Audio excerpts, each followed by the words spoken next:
Hey folks, Gary here. Happy Wednesday morning to you. Man, I hope your day is starting off fantastic. I hope you're having a really fantastic day. What a great day to be alive.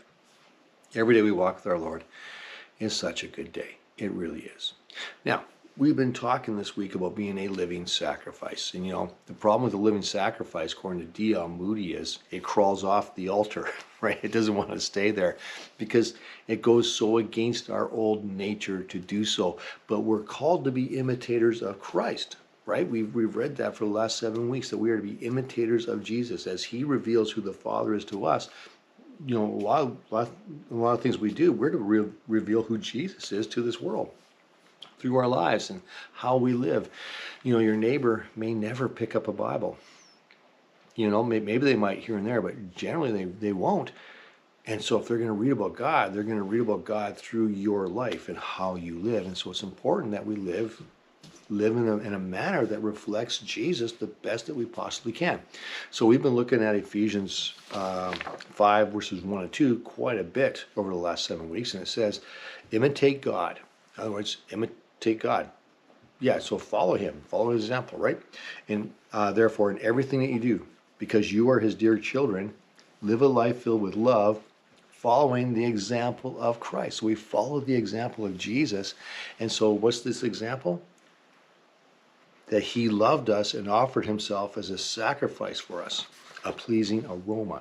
So he offered himself as a sacrifice for us. So if we're going to follow his example, then we are to offer ourselves as a sacrifice to him. Now, does that mean that we go and take a sword? And no, not at all. No. But we live our life to him, right? We live our life to please him. Luke 9:23-24 says this. Then he said to the crowd, if any of you want to be my followers, you must give up your way. That's the first part. Give up your way, which means, remember that prayer? Lord, your will be done, right? Your kingdom come. Not my will be done, not my kingdom established, your kingdom established and your will be done. Because ultimately, his will is so much better than mine. But I can't get past my will sometimes because that's all that I can see. I need to see his will, and I go for that. So I'm just saying that all of us have that struggle. So yeah, give up your own way. And then he says this, take up your cross daily and follow me. Does that mean there's a cross in our life as well? Jesus hung on the cross. Does that mean we're headed to hang on a cross? Well, I hope not. That would be incredibly painful. But there is a cross. There is a cross in our life. And when Jesus says this, make no mistake, right? There's no misunderstanding. A cross, the purpose of a cross in the New Testament, when Jesus is saying these words, its purpose is to bring death. His purpose is to kill you. And Jesus is saying, you have to pick that up. You have to carry an item with you whose purpose is to kill you. Now, not to physically kill you, although some of the apostles, they were martyred. So it's not so much saying that. It means that I die to myself on that cross. I die to myself on it.